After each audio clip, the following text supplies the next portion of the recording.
Hello everyone, welcome back to our channel. आज मैं आपके साथ डिस्कस करूंगी फिजिकल प्रॉपर्टीज़ ऑफ साइक्लोएल्केन।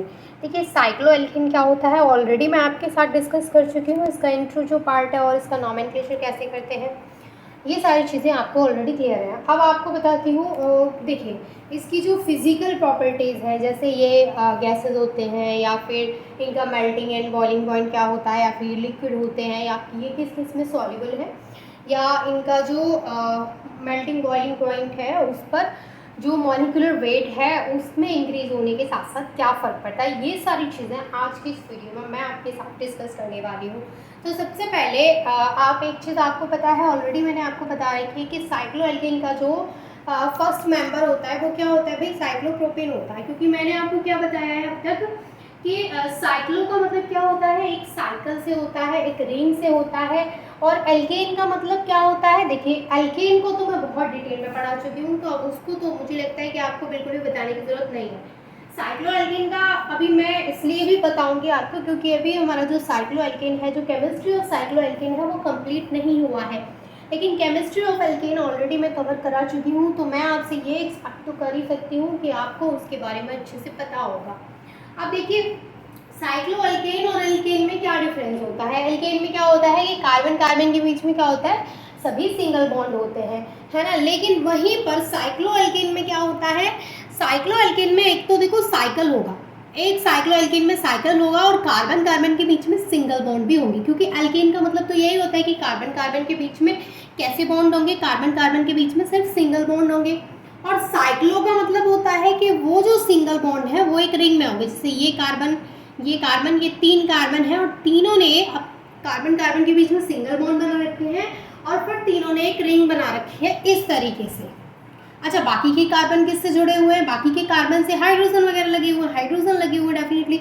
तो यहाँ पर कहने का मतलब क्या है कि कार्बन कार्बन के बीच में तो सिर्फ और सिर्फ सिंगल बॉन्ड रहने वाला है और एक साइकिल के जैसा स्ट्रक्चर यहाँ पर एक रिंग हमें मिलने वाली है साइक्लोएल्केन की, जब भी हम बात करते हैं।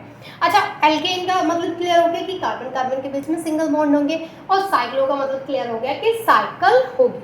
अच्छा, एक और चीज़ की, साइक्लोएल्केन जो है फैमिली, एक मान लो ये भी एक फैमिली है। इनको ना आप ऐसे केमिस्ट्री को थोड़ा ऐसे लीजिए कि ये फैमिली है।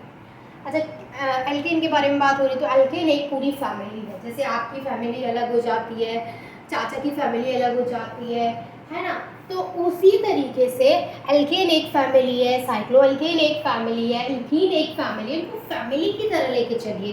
चैप्टर्स मतलब फैमिली, ठीक है।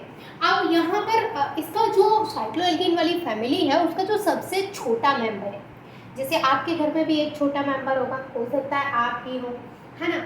लेकिन साइक्लोएल्केन का जो छोटा मेंबर है वो होता है साइक्लोप्रोपेन। क्योंकि देखिए भाई, कोई भी रिंग अगर आप बनाएंगे, कोई भी साइकिल अगर आप बनाएंगे, तो उसमें कितने कितने कम से कम कार्बन कितने चाहिए, 3 चाहिए। 3 से कम कार्बन में तो कोई भी आप रिंग नहीं बना पाएंगे। अभी आप बोले 2 में बना देंगे, तो बताइए कैसे बना देंगे, कोई रिंग बन रही है, नहीं बन रही है। लेकिन 3 है तो एक रिंग बन गई। कौन सी रिंग बन गई, ये साइक्लोप्रोपेन बन गया, ट्रायंगल की शेप आ गई। तो सबसे छोटा मेंबर जो होता है वो होता है साइक्लोप्रोपेन, याद रखिएगा। और साइक्लोप्रोपेन के बाद क्या आता है, साइक्लोब्यूटेन। तो साइक्लोप्रोपेन एंड साइक्लोब्यूटेन जो होते हैं वो रूम टेम्परेचर पर गैसेज होते हैं। यहाँ पर जो मैंने RT लिखा है दैट मीन्स रूम टेम्परेचर। तो यहाँ पर 2 मेंबर इस फैमिली के ऐसे हैं जो गैसेज होते हैं रूम टेम्परेचर पर। बाकी के जो रिमेनिंग साइक्लोएल्केन्स हैं वो सभी लिक्विड होते हैं। गॉट इट, समझ में आ रहा है।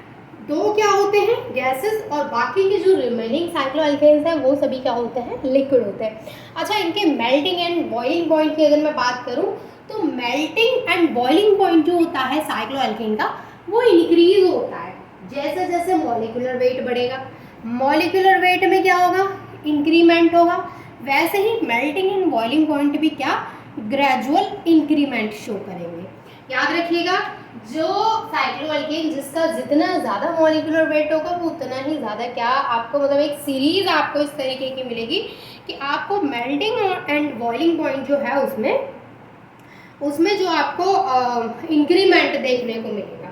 जैसे जैसे उसका मॉलिक्यूलर वेट में इंक्रीमेंट देखने को मिलेगा, वैसे वैसे ही आपको उसका जो मेल्टिंग एंड बॉइलिंग पॉइंट है उसमें भी ग्रेजुअल इंक्रीमेंट देखने को मिलेगा। थोड़ा बहुत एक्सेप्शन चल सकता है, बट मेनली जो आपको पढ़ना है वो यही है कि इंक्रीमेंट ही होता है मॉलिक्यूलर वेट के साथ साथ। अब देखो साइक्लोएल्केन जो होती हैं वो वाटर में सॉल्युबल होती हैं, वाटर में सॉल्युबल नहीं होती हैं। बट अगर वहीं पर हम बात करें एल्कोहल यानी कि इथेनॉल एंड ईथर की अगर हम बात कर रहे हैं तो इनमें जो साइक्लोएल्केन होती हैं वो सॉल्युबल होती हैं। कल मैं आपके साथ डिस्कस करूँगी इसकी chemical properties. And I hope कि यहाँ तक आपकी जो तैयारी है वो अच्छे से चल रही होगी, और मुझे लग रहा है कि अभी तक तैयारी चल ही नहीं रही है, चल रही है तो बहुत कम लोगों की चल रही है, क्योंकि जिस हिसाब से मैं देख रही हूँ, मैं काफ़ी टाइम से मैंने वीडियोस भी नहीं डाली है क्योंकि आप लोगों की तैयारी ही नहीं चल रही है, और थोड़ा फेस्टिवल्स भी रहे थे, कुछ जन्माष्टमी थी, रक्षाबंधन था, तो मे भी उस वजह से भी थोड़ा सा बच्चे पढ़ नहीं रहे थे। एंड आई होप कि ये आपको समझ में आ गया होगा। कहीं भी कोई डाउट है तो आप कमेंट करके पूछ सकते हैं। And thank you so much for watching this video.